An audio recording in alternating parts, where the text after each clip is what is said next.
trying to come up with better metrics that are indicative of long-term value for both users and society, I think is job number one for Facebook and any organization. It's something actually we're working on at the Institute because some of the work that we did previously was effective at moving people's subjective experiences. So reducing bad experiences with content, not just removing hate speech.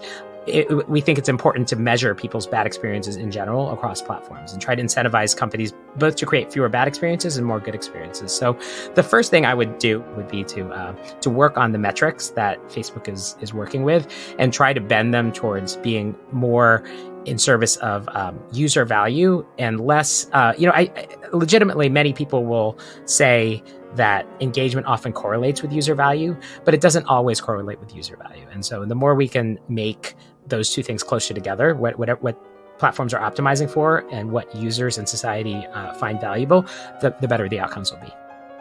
I'm Alan Rosenstein, Associate Professor of Law at the University of Minnesota and Senior Editor at Lawfare.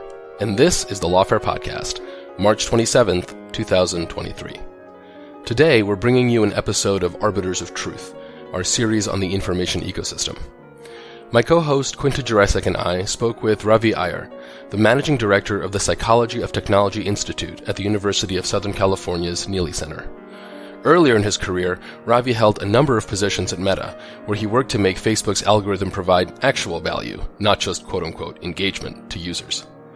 We spoke with Ravi about why he thinks that content moderation is a dead end, and why thinking about the design of technology is the way forward, to make sure the technology serves us, and not the other way around. It's the Lawfare Podcast, March 27. Ravi Iyer on how to improve technology through design. Before you became the managing director of the Psychology of Technology Institute, you worked at Facebook.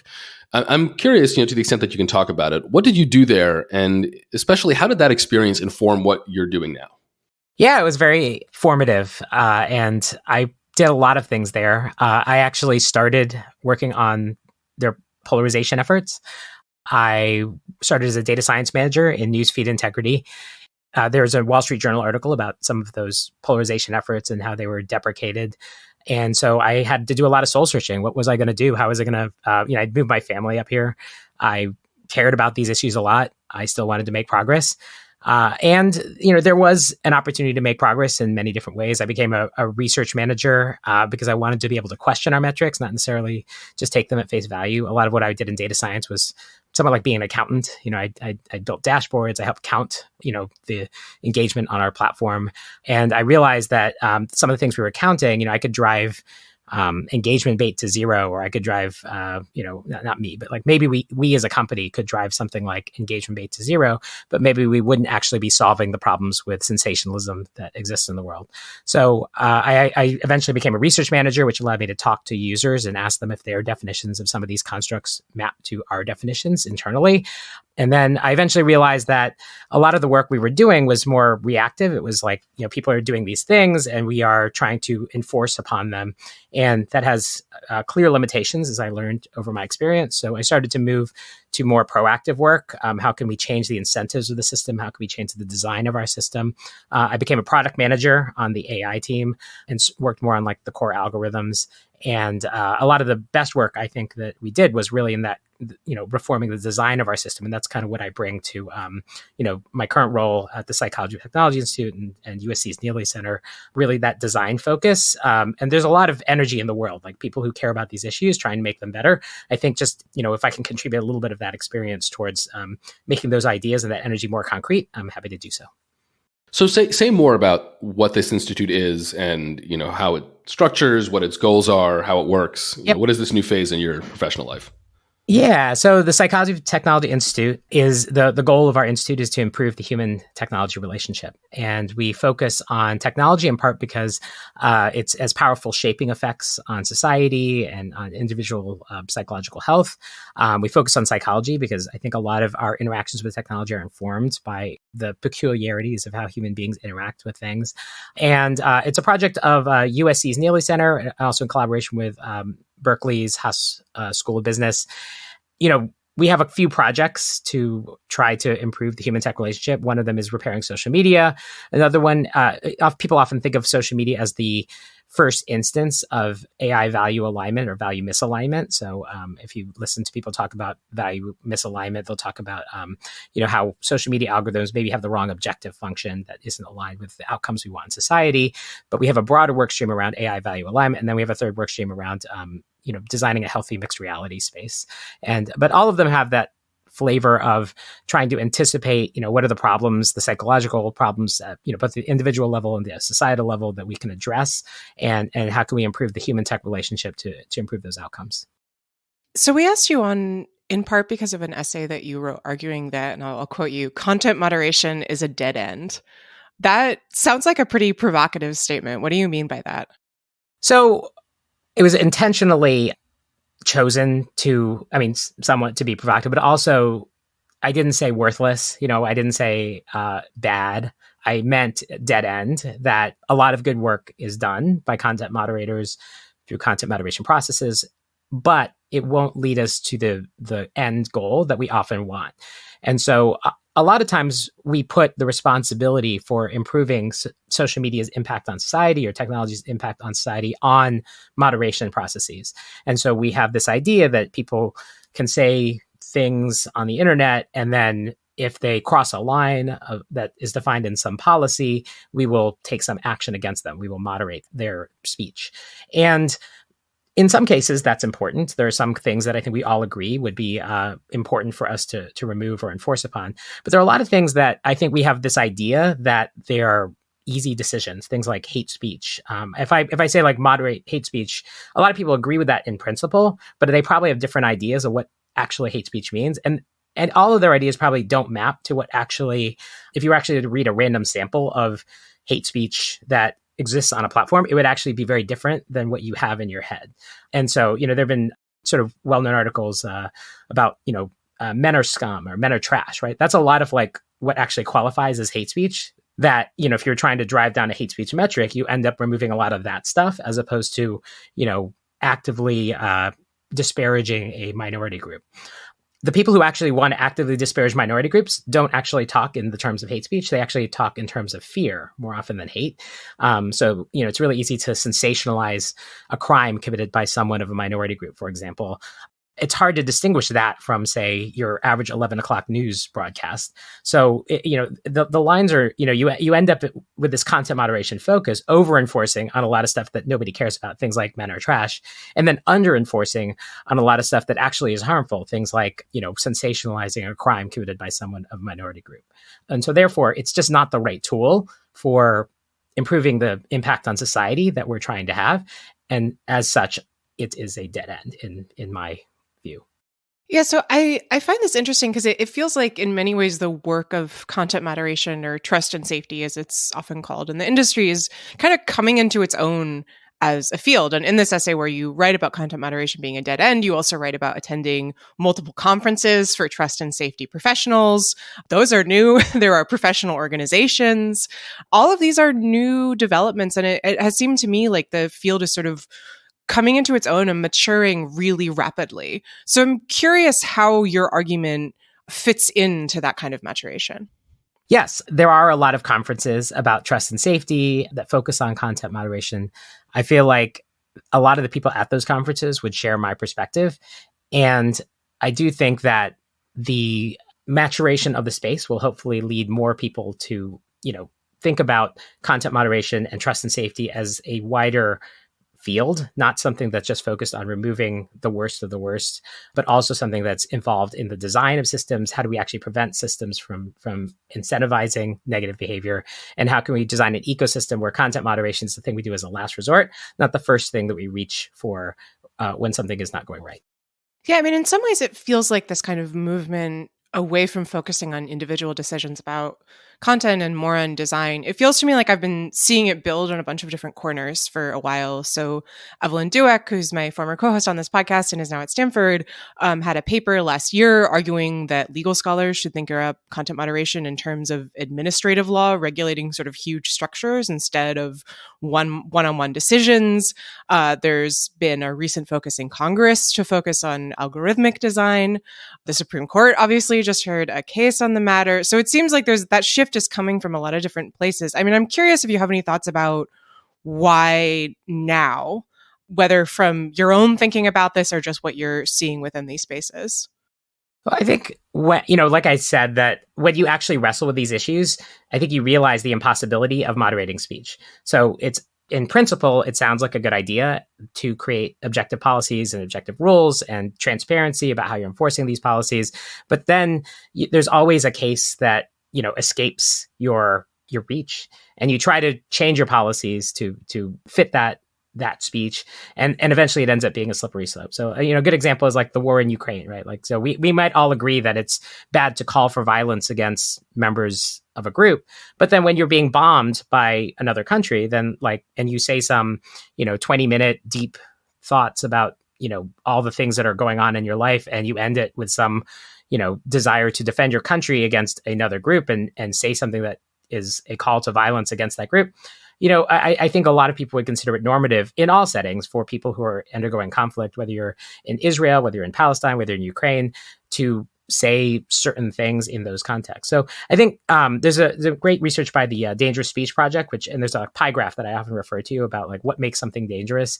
And, just one wedge of that pie graph is what people say. A lot of the thing that makes something dangerous is about who you're saying it to, the context it's being said in, who's saying it. I think everyone is just realizing that the speech paradigm, the content paradigm is difficult. And so I think everyone is searching for alternatives. And that's why I think you're seeing a lot of efforts. Now, I do think that, there are efforts go in different directions. There's people who work on governance, there are people who work on design. As a former product manager, I think I'm hopeful that, and also from a psychology angle, right? A lot of psychology can help understand how human beings interact with user interfaces. I think we have a lot to contribute in the design realm. So that's where I've been focusing a lot of our efforts. So we spent some time now talking about content moderation as a dead end, right? It's useful to an extent, but it won't get us to the promised land. So what is the alternative, right? What is it that you and your colleagues at the Institute are kind of proposing let's start with it at a high level, and then I think we can just kind of dive into a bunch of examples, because that might be the kind of most interesting thing to talk about. Yeah. So, I wrote a post called Regulate Design, Not Speech. And it builds upon, again, you mentioned that other people have had this thought, so I don't want to pretend that I'm the only person who thought of this. The Center for Humane Technology, for example, often uses the analogy of building codes, and so does New Public often uses the analogy of designing spaces that are healthy for people. So I think several people have had this analogy of designing a healthy space. I think what we can help also bring to this is data from the platform. So there are some things that platforms have done that have had measurable benefits to the metrics that are indicative of a healthier dialogue. So, there was a recent Wall Street Journal article about deprecating engagement incentives. So we deprecated comment and share predictions for political content, and that led to measurable decreases in bullying, misinformation, graphic content. It led to increases in the perception that content was more worth their time. It did cost some amount of usage of the platform, but it was a cost deemed worth paying for those benefits. So that's the kind of thing that I think can be beneficial. Yeah, and let's just kind of go deeper into that. I think just kind of case studies might be really helpful. So what were these predictions that existed, and what were they functioning? What purpose were they functioning? So, your newsfeed could contain thousands, tens of thousands of pieces of content. Every group that you're in, every piece of content in those groups could potentially be given to you in that newsfeed. So ranking of newsfeed is a powerful lever for shaping what people see or don't see. And one of the predictions used to prioritize content, especially political content, is whether people will comment on something and whether people will share something. So for political content, those types of predictions were removed from the incentives. And that is what led to these measurable increases. And I think, there's that specific idea, but I think there's a broader principle here where, there are different kinds of engagement you can optimize for, right? So like I could optimize for a love reaction, or I could optimize for a comment.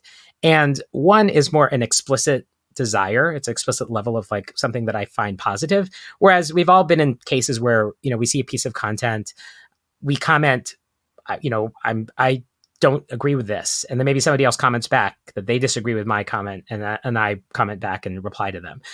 So it's oftentimes comments, could be positive, they could be negative. Whereas some kinds of behaviors like love reactions are clearly positive behaviors. And so the broader principle is just removing some of these incentives that are more pure engagement in favor of engagement that is more indicative of explicit user preference, because not everything we engage with is something we actually value. A lot of the analogy sometimes people use is potato chips versus like kale. I will eat potato chips, but I don't aspire to eat more potato chips. I will engage with them if you give them to me. But what I really want is to eat healthier. And so I will, if you give me like a more considered choice, I will choose healthier food. And if you give people a more considered choice, they will often choose healthier content versus just trying to assume whatever they engage with is what they want. So let's say Zuckerberg calls you right after he listens to this episode. I'm sure he's a devoted listener to our podcast. And he says, Ravi, come back. I need you to fix Facebook. I'm putting you in charge. Like, what is the first thing, or like, what are the top 3 things that you do, right? Either in terms of whether it's like changing the guts of the algorithm, or maybe it's changed something about the organization itself. I mean, and what I'm trying to get at is, what do you think are kind of the highest impact, highest leverage dials to turn to improve design? So I think everything at Facebook, and actually most tech companies, there's this idea that we should measure what matters. There's this idea that people are constantly doing these A/B tests to optimize things for outcomes, and they all hinge upon having the right metrics. So the most important thing that any organization can do is have metrics that really that are indicative of the true goal, and that's kind of in line with that value alignment work that I mentioned previously.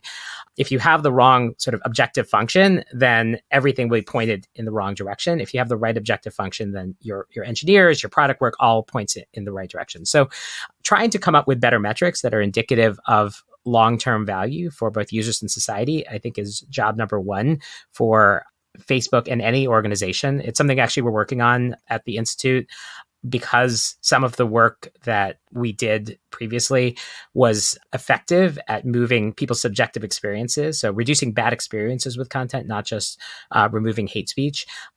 We think it's important to measure people's bad experiences in general across platforms and try to incentivize companies both to create fewer bad experiences and more good experiences. So the first thing I would do if this theoretical call happened would be to work on the metrics that Facebook is working with and try to bend them towards being more in service of user value and less, I legitimately, many people will say that engagement often correlates with user value, but it doesn't always correlate with user value. And so the more we can make those two things closer together, what platforms are optimizing for and what users and society find valuable, the better the outcomes will be.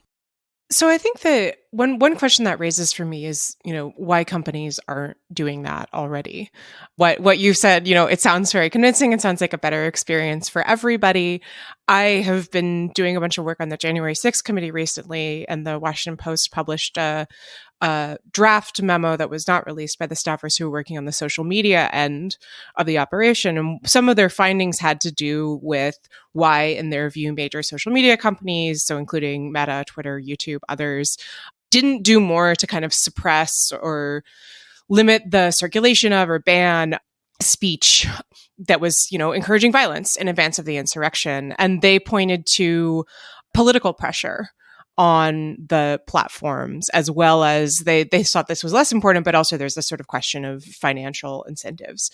Obviously, that's a very specific and probably unique example, but I do think it speaks to kind of the larger cross-cutting pressures that these companies face. So I'm curious if you have any thoughts on that and what pressures might exist that would potentially keep companies from kind of moving in the direction that you suggest in terms of what metrics they're optimizing for. Yeah, I actually think, like the idea of preventing the circulation of content that is harmful, it sort of puts you back in the frame of content moderation. And I don't think there are any great answers there. So, there's lots of ways that people are able to encourage those kinds of gatherings without misinforming people. The best way to get people to doubt an election is to take an instance of voter fraud that does exist in our giant system. There are some instances of voter fraud, and make it seem like it's more common than it is. So you don't have to lie to people to mislead them. So in that world, how do you moderate? Where do you actually draw the line? Do you say that people can't draw any doubt about any election process?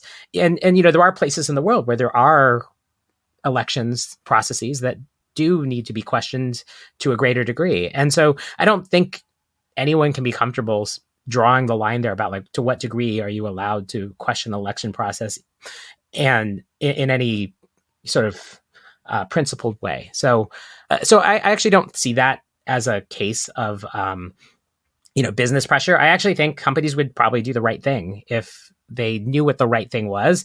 The problem is that they have content moderation as the tool to solve it, and it's the wrong tool.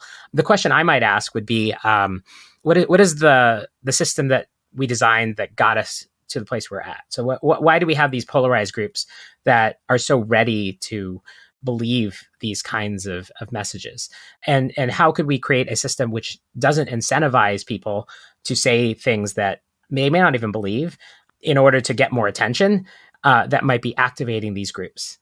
So the speech of the individual users, I think, is less of an issue. It's more the incentives that we're creating in the system that might be leading these people to be more receptive to these messages.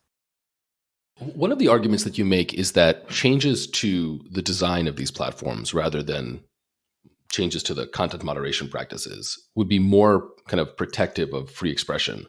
And I'm curious, sort of, if you can sort of say more about that. And in particular, what about the concern that, at least with content moderation, you are dealing with the kind of outputs of people's quote unquote engagement on the platform.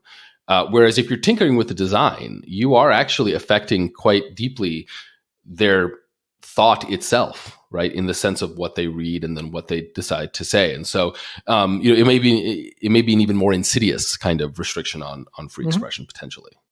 So I think to answer that fully, I think we have to accept that all design has an effect on the speech and the thoughts and the behaviors that people have on a platform.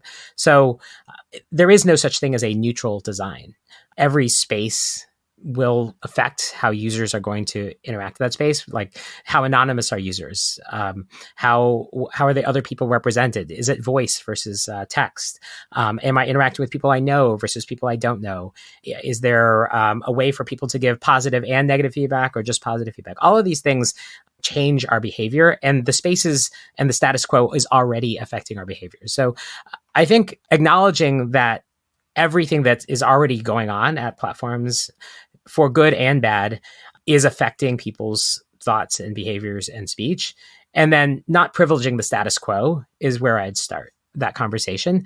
And then, yes, I think you have to be thoughtful, and you don't want to be, there's no like natural way to rank content. It's not like it's the status quo should be to rank things based on comments and shares versus love reactions versus anything else, right? Like those are decisions that people made, and they can be unmade. And so I think it's definitely a less insidious way than actually trying to moderate what people say, to think about, is the design of my system incentivizing more informative, more truthful speech, or less informative, less truthful speech? I'm interested in what role transparency might play in all this, in your view, because at least my perception, especially around a lot of conversations around algorithmic design recently, you see complaints from people who are saying that their material is being suppressed and they don't understand why. And that does, I think, go to design in the way that you're talking about. And in that sense, some of the issue seems to be just that these decisions are opaque. People don't know how the particular algorithm is working, what it's optimizing for, how to make sure that their friends see their material. So is part of this conversation then, does it also depend on greater willingness on the part of platforms to provide insight into sort of the inner workings so people can understand the design choices being made? Yeah, 100%. So one thing I'm working on with a colleague of mine, Nathaniel Lubin, is a proposal to get more access to the A/B tests that platforms run. Because the systems are so complex that it's really hard for anyone to understand what a change might be inducing in the platform without running an experiment to understand what those effects are. A lot of the most impactful things that I've read in the Facebook papers and the things that have informed my understanding of, my recommendations are just understanding like these experiments that people have done and what the effects of, for example, removing comment and share predictions are on, I don't think it's like completely obvious what those effects would be. And so I think in a complex system, really getting access and transparency into all the tests and data that platforms have as to the experiments that they have done would be really important for making the best design decisions we can.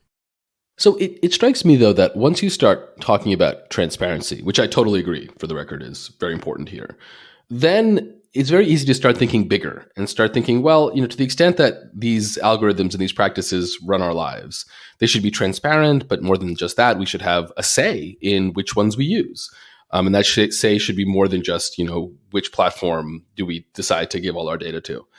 And I think it's very easy to go from there and to start asking really tough questions about whether or not the model of, large, closed, for-profit platforms is ever going to work, right? If they're ever really going to be able to act in this way. And later in the conversation, I want to ask about your thoughts about government regulation.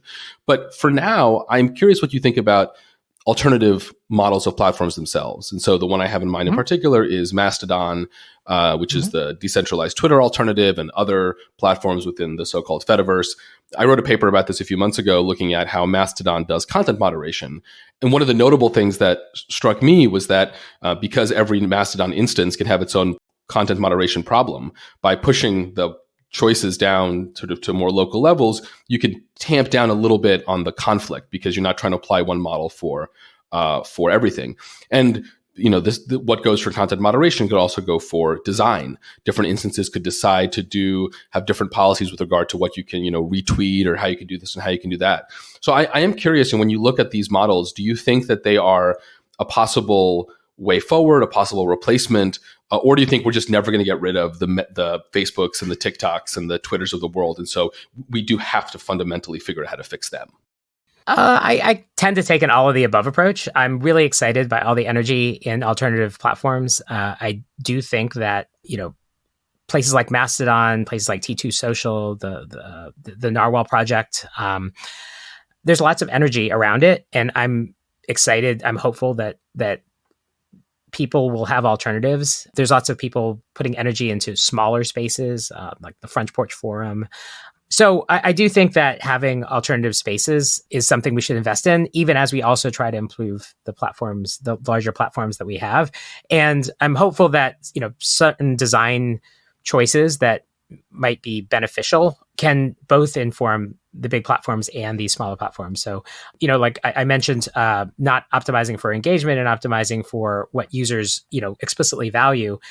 Some of these platforms can experiment with new user interfaces that ask users what they explicitly value in more direct ways. So the Narwhal project, for example, has, buttons that say like, that was clarifying, or that was new to me. So there are all sorts of ways that platforms can try to extract, that was a really great experience from a user that I'm really excited for platforms to experiment with. And then maybe, Facebook and TikTok and other platforms will be like, oh, that's great. Maybe we can adopt that as well. So I personally take a bit of an all of the above approach. I'm not sure what's going to win, but I would love people to, I'm really excited for the experimentation, and I'm really excited for the learning that we will all get from that experimentation. I love the idea of that was clarifying button. That Yep. sounds delightful. I think mostly now I just use bookmarks on Twitter for that.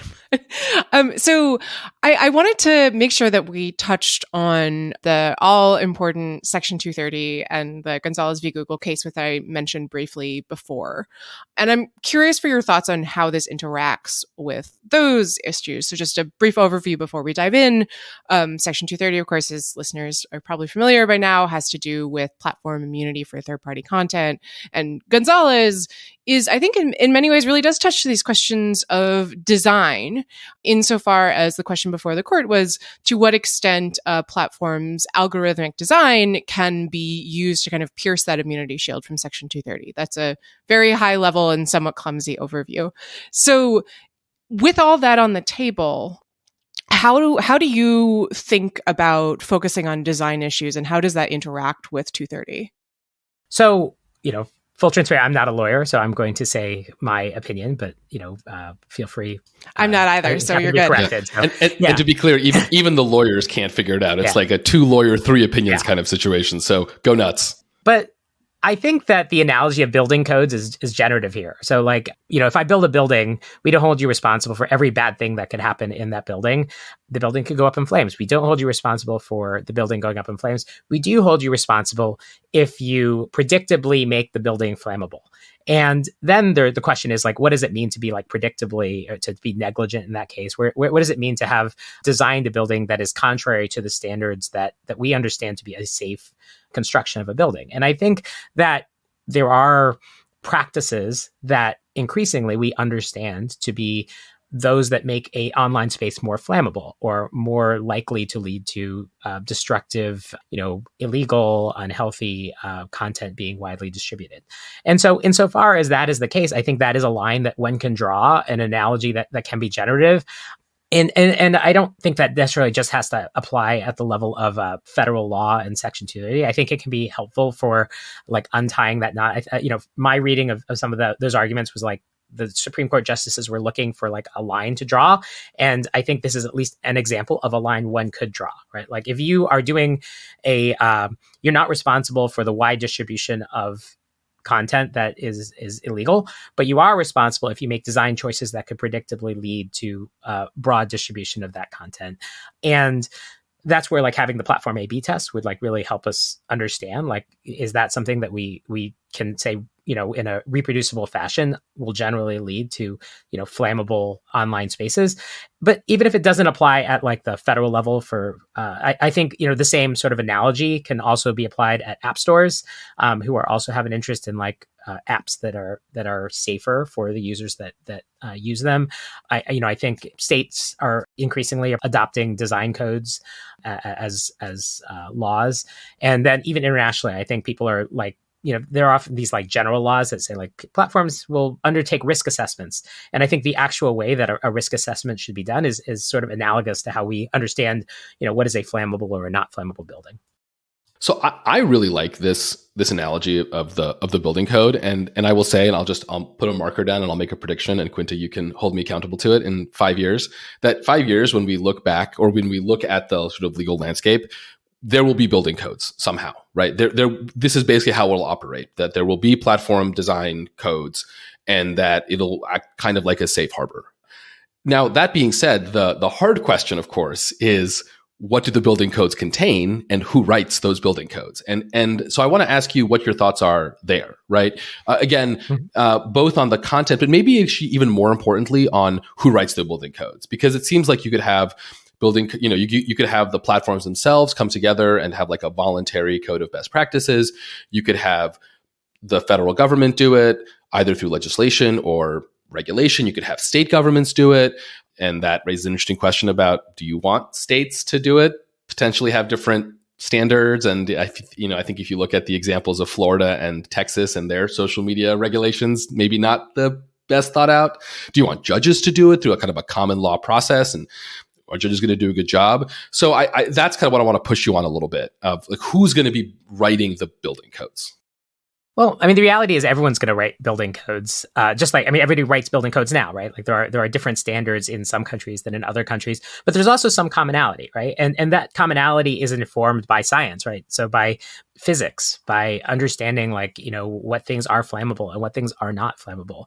And so in some ways, the getting access to all the experimentation that is done at platforms and understanding the results of that is sort of understanding the laws of physics, the online space. And those will inform the building codes that exists, at various levels in various places. So rather than thinking about it from a who's going to build it, trying to build the best evidence possible for what those building codes should contain, that hopefully all of the players in the space, whether you're an international body or whether you're the federal government or whether you're at the state level or whether you're at an app store, when you're designing your building codes, hopefully we can build a body of evidence that will be convincing across those various groups. And certainly they're going to take that information and run with it in different directions. But the more, we as sort of the behavioral scientists in our network, along with the technologists in our network, can help, inform that debate with the best evidence possible.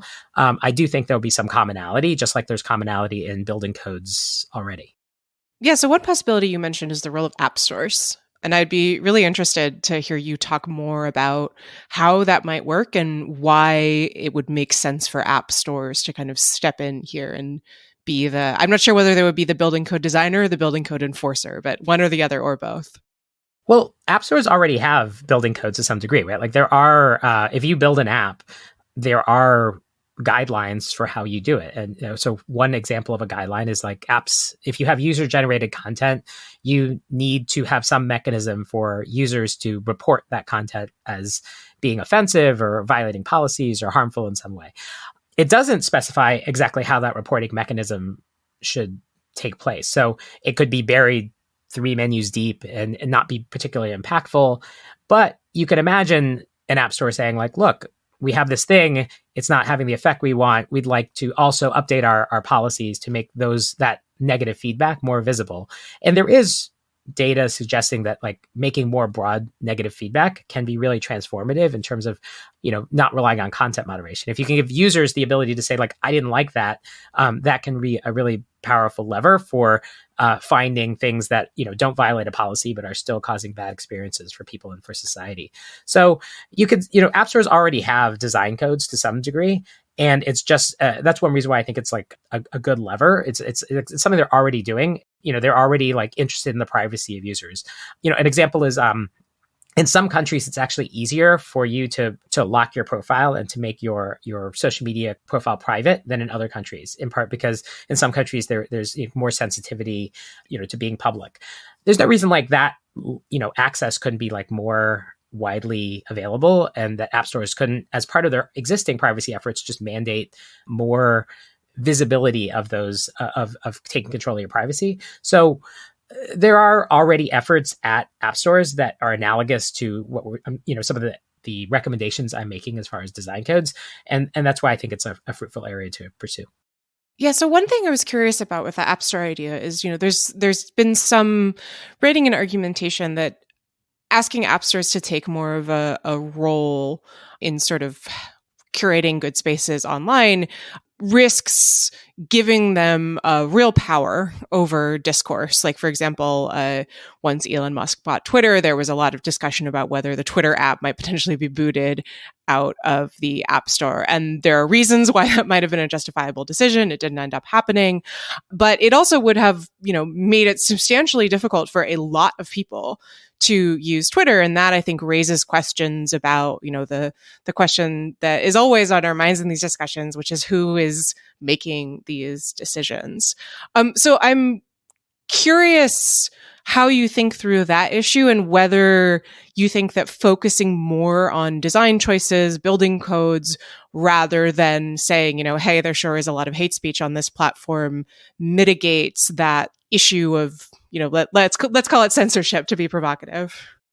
Yeah, I mean, I think I tend to take an all of the above approach. So I think the important thing that we can do as behavioral scientists is provide the best evidence possible that people can take up at various levels.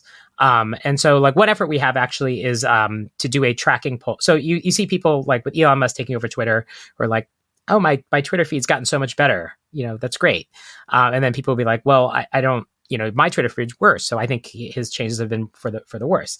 And, there's a more systematic way to do this, obviously. Like you could like systematically poll people in society and ask them, like, are you having better experiences or worse experiences since Elon Musk took it over? And so one thing we are working on is a systematic tracking poll of people's experience that can help us understand if, versus saying like, there sure is a lot of hate speech, like, well, a scientific sample of the United States has reported experiencing a lot of hate speech, right? Sort of the equivalent of that. But what you're going to do about that is a separate question from like, noticing that there is a lot of bad experiences with one app or another. And then, and I think, yes, what you're going to do about that, I don't think Apple or app stores want to wade into the speech wars. I don't think the Supreme Court wants to. Like, nobody wants. Platforms don't want to do it. Nobody wants to be in the speech wars, right? I think the design angle, as far as what you do about it, can give you a much better sense, a much better toolbox to address these things in ways that feel more legitimate, that don't feel like censorship. And so, our job really is to provide the best evidence possible, whether it's like these platforms are creating worse experiences than those platforms, or these design choices have led to better outcomes than those design choices. And then whether they get implemented at the App Store level, whether they get implemented by governments, we're hopeful that good, whether they get implemented by platforms themselves, right? Like, I think if you have like solid evidence for a thing, I think the platforms would be glad to do it as well. Like they just need like that certainty or that legitimacy, that society agreeing versus us all disagreeing about what they should do, and they're not sure and they're going to get hurt for it anyway. Just driving that consensus, I think, is the first step, and then I could see it being implemented at various levels.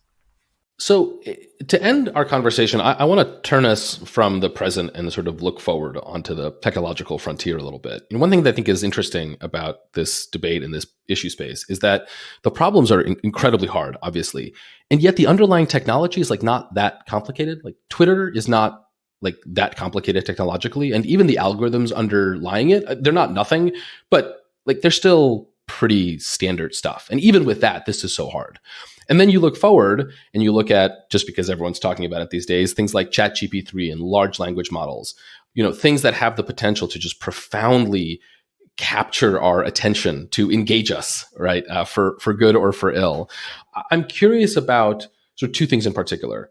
What your design thinking would tell you about how we should, and how in particular, let's say OpenAI, right, and other developers of these models should think about how they design them. And two, whether it's already too late. I mean, one of the tricky things about this debate about Facebook or Twitter is we're trying to take big established companies and platforms and trying to change their behavior in ways that might be short-term unprofitable or bad for their shareholders. And one might look at ChatGPT and say, look, it's 4 months old. Like if there was ever a time to figure this out, we got to figure it out right now. And so, are you optimistic that we can figure out what these design tweaks should be, and then maybe we can finally do it at the right time this time? I'm optimistic that we can at least start asking the right questions. So I the reason I wrote content moderation is a dead end is because I think that's the wrong question. And so there's a way that you could address the risk of these large language models by saying, here are the groups that you can ask it to make a joke about, and here are the groups that you can't. And we've already seen like failures in that approach where people in India have noticed that, it can make a joke about Hindu gods and not about Christian gods. And so there's no line you can draw that will be like the right line to draw. People are going to get mad at you and you're going to draw the wrong line if you take that approach. I think a design approach, and, I've seen people talk about this, it's really early days, but thinking about how could I design a system that understands when it's offending people? Like, would it have asked Kevin Roose to leave his wife if it understood something about offensiveness and what are the things that stop us as human beings from engaging in that kind of behavior? And how could I design a system that had the same limits? That's the same kind of question that, I often would ask myself in terms of social media. Like, why is misinformation, a adaptive strategy for many publishers on social media, even though in the real world, I don't walk around lying to people because they'll fire me and they'll think badly. I mean, they'll stop inviting me to dinner parties, right? So there are forces in society and there are forces in these large language models that we could introduce that would sort of be analogous to those forces in society. And I think so we can start asking those kinds of questions versus the like, who can ChatGPT make fun of and who can it not, which I think is the wrong question. And so I'm optimistic that like at least we can shift the conversation in that direction. So that's like kind of my, I don't know, near-term goal is just like, can we get people thinking about AI safety to think in a design way as opposed to in a moderation way. Whether we will succeed or whether it's too late, these things are like accelerating so fast that it's hard for me to. I have who knows, but I think if we can start thinking in the design direction, at least it gives us a shot. We're at least asking the right questions. We're not like asking like who should we make fun of and who should we not. That to me is a dead end. All right, let's leave it there. Ravi, thank you so much for coming on. My pleasure. Thanks for having me. You've been listening to Arbiters of Truth, a Lawfare podcast series on the information ecosystem. You can find past episodes in the Lawfare podcast feed or in the separate Arbiters of Truth podcast feed. The Lawfare podcast is produced in cooperation with the Brookings Institution. You can get ad-free versions of this and other Lawfare podcasts by becoming a Lawfare material supporter at patreon.com/lawfare. You'll also get access to special events and other content available only to our supporters. Please rate and review us wherever you get your podcasts. Look out for our other podcasts, including Rational Security, Chatter, Allies, and The Aftermath, our latest Lawfare Presents podcast series on the government's response to January 6th. Check out our written work at lawfareblog.com. The podcast is edited by Jen Petya-Howell, and your audio engineer this episode was Noam Osband of Goat Rodeo. Our music is performed by Sophia Yan. And as always, thanks for listening.